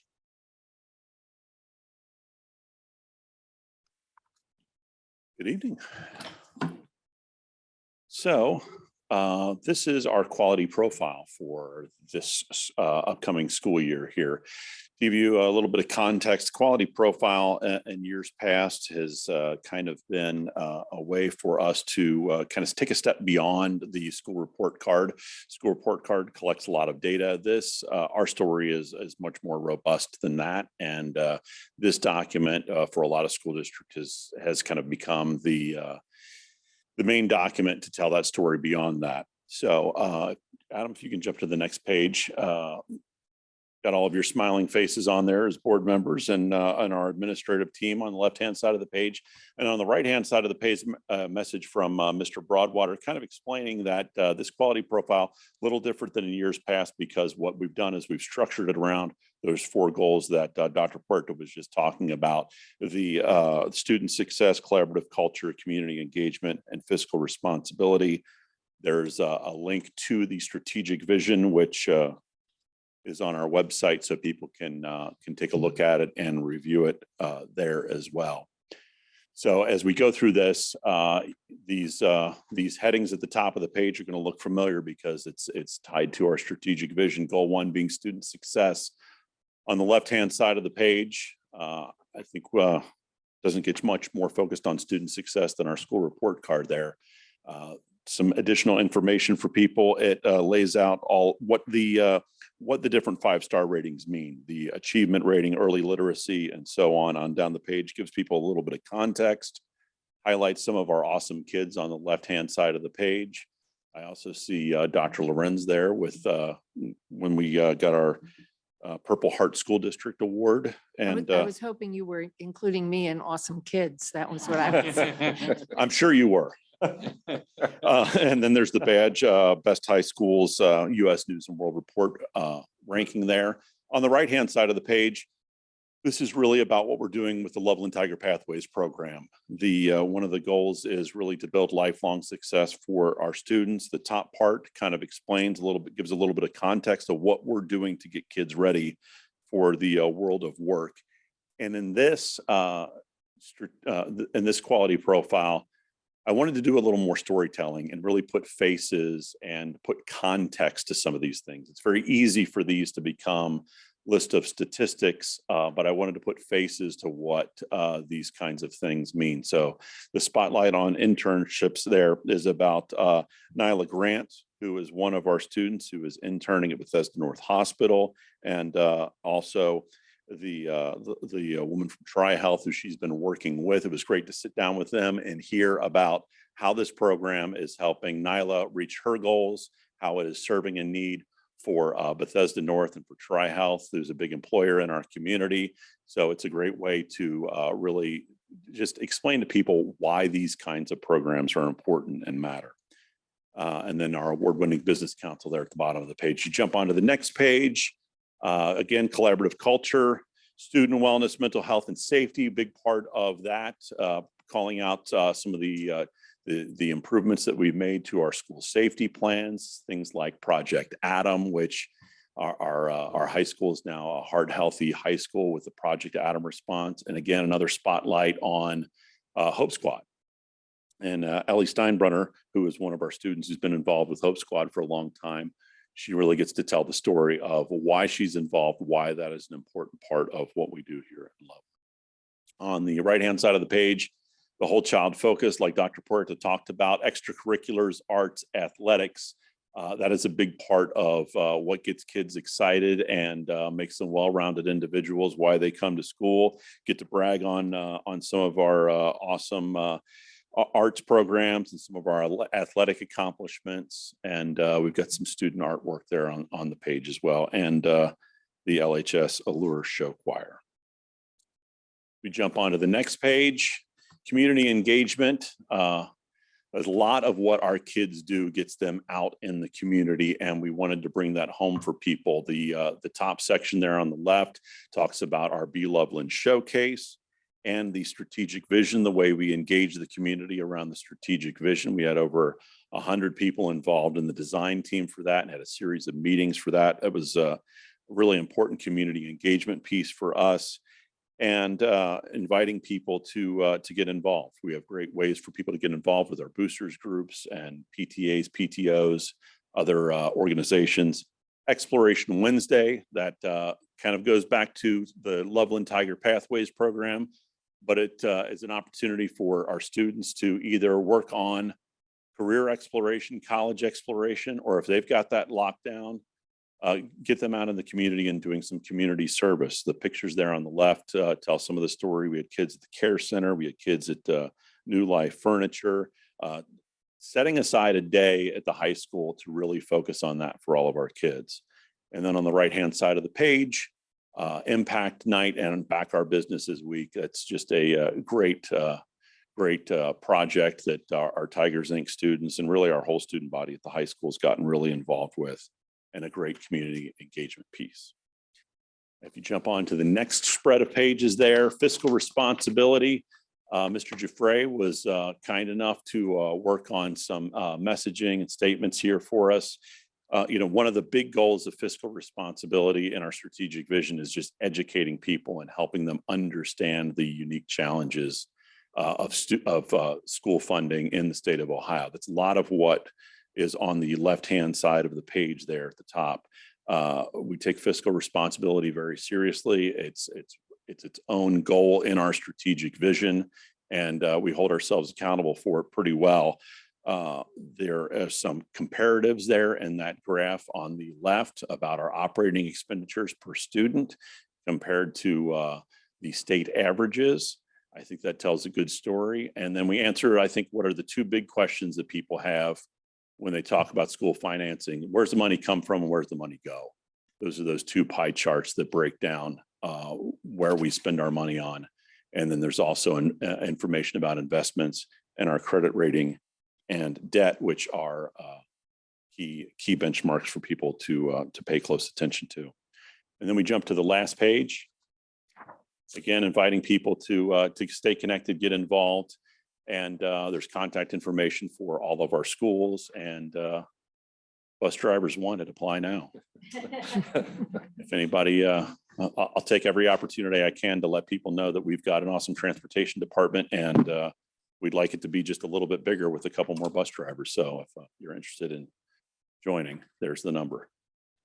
Accepting calls now. Thank you, Andrew. So if you've got any questions, I'd be happy to answer them. Great piece. Thank you. When does this drop and where?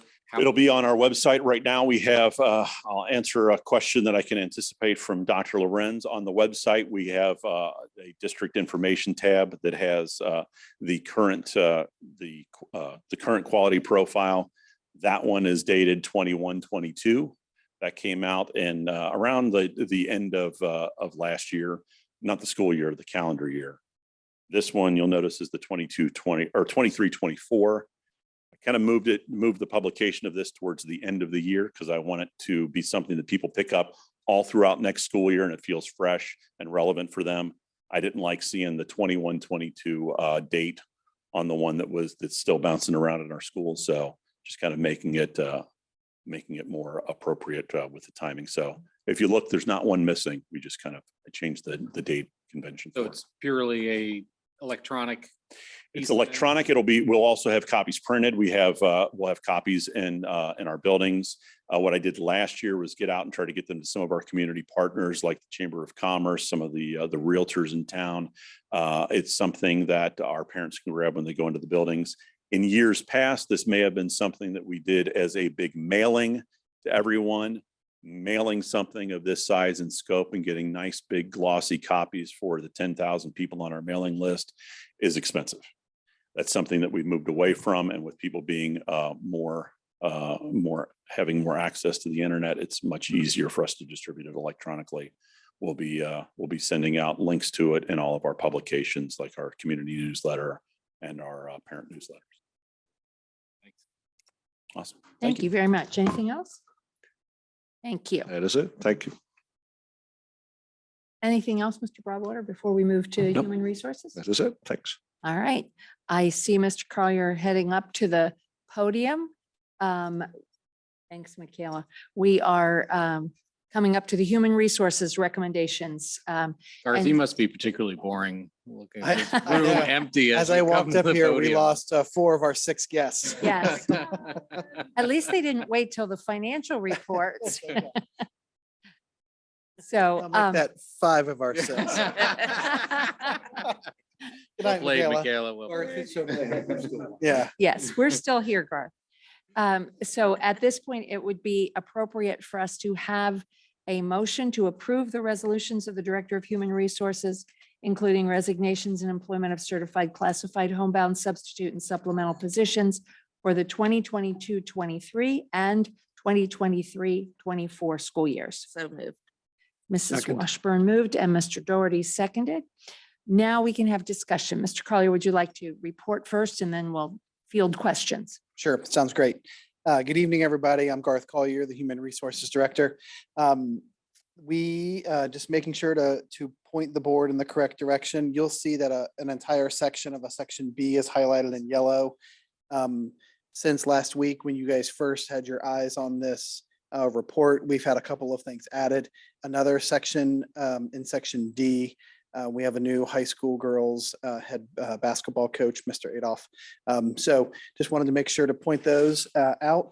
A couple of things in section A, you can see that we have some retirements and a resignation, one being custodian, one being bus driver, another a paraprofessional and aide.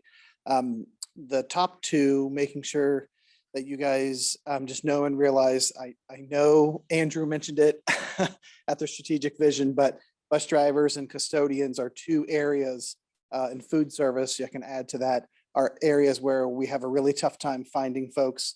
And these particular folks, the top two, those are retirements. So those folks are just moving on to a different phase in their life. But we just desperately need those type of roles are important.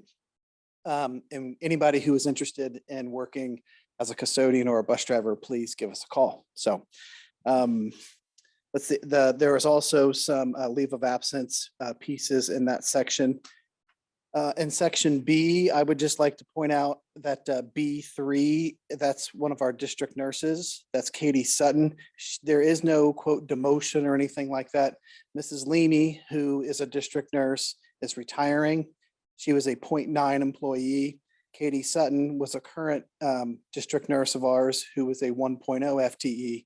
Katie had a desire to move down to the 0.9, and the posting that we have that we're interviewing for Judy's replacement is for a 1.0.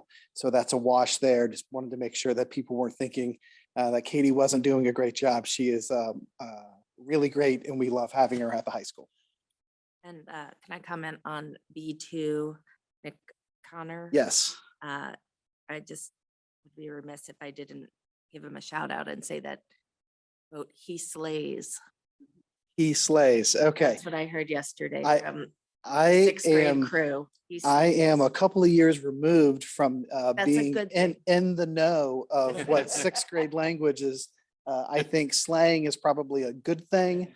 But now that you've mentioned it, in essence, what I want to let you know is Mr. Connor is an example of a teacher that we brought in last year on a 1-year contract through a additional leave of absence. That position is still a 1-year contract. But he is somebody who has done a really amazing job, and we are keeping him on for another year. And I hope things for him work out to where we can offer him a regular contract. He has been a great addition to our staff. So, and thanks for giving him a shout out. It's Hope he great. continues to slay. I'm sure he will. Yes, he does a great job. A couple of other things to note in section C. I know that we talk about we talk about the whole child and the quality profile and in the strategic vision. It's about things that our students are able to participate in. I know that there was a lot of success recently here. If you go down to C4, you can take a look at, those are some of our music folks who put on performances in our buildings. And if anybody was able to attend any of those performances, what an awesome job that our kids and our staff do with those type of things. And we receive lots of positive feedback when community members and parents get to visit our buildings and take a look at what our kids accomplish. It's really great. So I would be remiss to not bring it up. Any questions for me about anything on this agenda for you folks? The only question I have is the notation there of an asterisk indicating non-staff and its placement there under E. Is that just a holdover from another? No, it's supposed to be after section C where Nelson Arblaster has the section there. It just is a spot down. Okay, I just below. wanted to make sure. Yeah, what it meant. Thank when you. I was sitting here next to Mr. Ames tonight, I noticed it and thought, oh, Dr. Lorenz is gonna say something. I know it.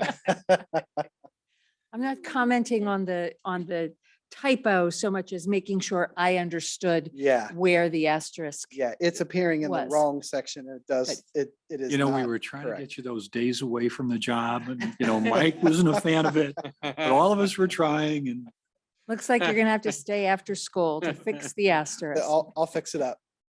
Thank you. Oh, you're welcome. Thank you. Anything else? All right, then, Mr. Giuffre, can we vote on those? Mrs. Washburn, Yes. Mr. Doherty, yes. Reverend Eilert, Yes. Dr. Lorenz, Yes, Dr. Schweitzer. Yes. motion carried. I do just have one last reminder. I just want to make sure maybe some folks who haven't watched a board meeting before, in addition to the report that we just went over and that was just voted on, The April FTE chart is available on board docs. So if anybody has any questions about that, of course, just let me know. And if you haven't ever viewed that document before, if you go to the bottom, there are some explanations at the bottom that'll help you figure out what's going on at the top. So again, another great month. It's going to be a really busy time. Our next board meeting, just wanted to make sure to remind the board, is our retiree recognition for that May 16th meeting. And we're going to have teacher contracts, admin contracts. We've got the retirement recognition. So you'll have to endure me for a lengthy amount of time on the 16th. Sorry about that. Just a quick check on that. On the May 16th, I'm assuming we don't know yet who we would have attending. Sometimes in the past, what we've done is have a little bit of a session prior to the meeting. Yeah. Is that what we're planning Yes. on? So Judy is about ready to send out those invites. We're going to be starting, the board meeting itself isn't going to start until 6 o'clock, but we are having that retiree recognition starting at 5:30. So your attendance at 5:30 would be greatly appreciated for that. Thank you. You're welcome. All right. Good for human resources. Then we move to the treasurer's reports, and Mr. Giuffre has 4 items for us this evening, but that's because they all need to be separate items. Is that correct, Mr. Giuffre? Yes, Okay. that is correct. All right. So do you have any report before we start making those resolutions? Well, I guess I would be remiss if I did not point out the fact that the Honorable Dusty Rhodes, after 32 years in office, following the famous Joe DeCourcy debacle, is being followed by a state representative, Bridget Kelly. And so some of the things that normally were timed like for last month or this month, like just this morning, the Budget Commission met for the amounts and rates. That's usually something that happens before the end of March. So we get a letter, they send to the auditor's office waiving that deadline. And so she's becoming familiar with her area. Dusty said some very nice things about her. He came and visited us treasurers for his going away lunch. He's been quite a controversial figure in that office, very famous for a lot of efforts towards transparency and also saying things. He used to come out with a check about every 3rd or 4th year for the monies that we paid in for the cost of his services, and would make a presentation to the board. And it's usually was a 6-figure check. And of course, the treasurers would say, well, maybe you could hire some more staff so we can get stuff a little quicker, because it's been a very small staff of folks that do a lot of numbers and a lot of work. And in the report for the amounts and rates, it's a newer report, and the amount of money that the 4.9 proposed mill levy would raise is also on that document. So at any rate, we gave him a nice little lunch and send off, and there was a time when he would not allow his staff to eat with us because that was considered a perk that was not appropriate. He also is very opposed to double dipping, retiring from the system and coming back until he had to do it. And then he was like, oh, and he apologized. But at any rate, that's the end of quite some time. I mean, he's been in office as long as I've been a treasurer. So there's that. And I think it's worth mentioning. But other than that, the donation for this month is on there for these radio wagons that were donated to take care of some of our special needs kids on field trips and whatnot. And so other than that, no, I have nothing else. All right. Well, then the first item is to accept the financial reports for March 2023. So is there a motion? So, second. I think it was Mrs. Washburn and Mr. Doherty who moved. And I missed a word. It should be accept and approve, because we are approving the amended certificate as a budgetary function. The rest are accept. I Okay. apologize. So the motion with a friendly amendment for Mrs. Washburn and Mr. Doherty would be motion and second to accept the financial reports and approve the amended appropriations. That No objection. No Okay. objection. All Thank right. you. And that's our motion and it will show so in the minutes. Any questions? All right, then can we vote on that? Mrs. Washburn, Yes. Mr. Darty, Yes. Reverend Eilert, Yes. Dr. Lorenz, Yes. Dr. Schweitzer. Yes. Motion carried. Now comes the resolution on amounts and rates, and those two items, the resolution and the letter showing the amounts and rates are there under that resolution. So I will move to accept the amounts and rates as determined by the Hamilton County Budget Commission authorizing existing tax levies. Is there a second? Mrs. Washburn seconded. Any questions on that? Second step in the budgetary process for 2024. First step was the budget in January. Right then, can we vote on that? Dr. Lorenz, Yes. Mrs. Washburn, Yes. Mr. Darty, Yes. Reverend Eilert, Yes. and Dr. Schweitzer. Yes. Thank you. Motion carried. Next item is to accept the donation of 3 radio flyer wagons. Is there a motion? So moved. Second. Got something going on the left side of the Yeah, table really here, Mrs. boxing it Washburn, down. Mr. Doherty. are I'm on taking right care- side. Let's go. We like to keep things Um, moving. This is a donation to LES, and I believe the name is Sarah Famater. Famater, thank you very much. I think we've already seen actually evidence of the use of these wagons. I think there was in one of our newsletters or in something that came out, we showed these wagons being used. So they are distinctive and we appreciate the donation. No questions? Can we vote? Mrs. Washburn, Yes. Mr. Darty, Yes. Reverend Eilert, Yes. Dr. Lorenz, Yes. Dr. Schweitzer. Yes. Motion carried. The final treasurer item is a motion to adopt the following resolution for transportation deemed to be impractical and to approve the list of recommended schools and students. We need a motion for this. As I understand, this is catching up with some for this current year. It's not a new year. It's ending up with a few more for this year. There were a couple that were not in the fall, but this is the list for reimbursement. So we'll write checks to everybody that's on the list. Okay, so is there a motion? So moved. Dr. Switchenow moved and I'll second. We're waiting, but I just jumped right in there. Any questions on this? Again, this is a catch up for additional ones for this year, but all will then be included on the list. All right, Mr. Giuffre, can we vote on that? Dr. Schweitzer, Yes. Dr. Lorenz, Yes. Mr. Darty, Yes. Reverend Eilert, Yes. and Mrs. Washburn. Yes. Motion carried. Thank you very much. Can I just say the wagon donation, I don't know a lot about it, but it sounds very, very cool. And I'm sitting here wishing I had done that. Or I'd like to do things like that in the future. How does somebody know that something like that is needed?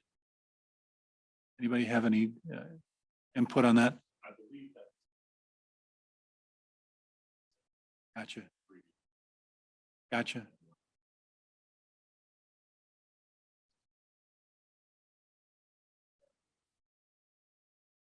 Yeah, so inside knowledge in that particular case.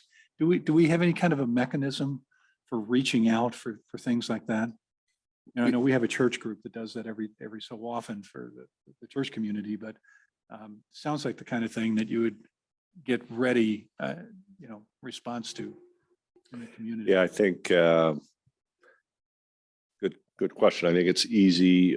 Principals, administrators reach out to their parents because that's their captive audience and Yeah. parents are aware and they want to help the kids. But I think that's a good question as far as I know some districts use a software that some building administrators could put out needs and put it out in a different way. So that's probably not a bad thing for us to look at.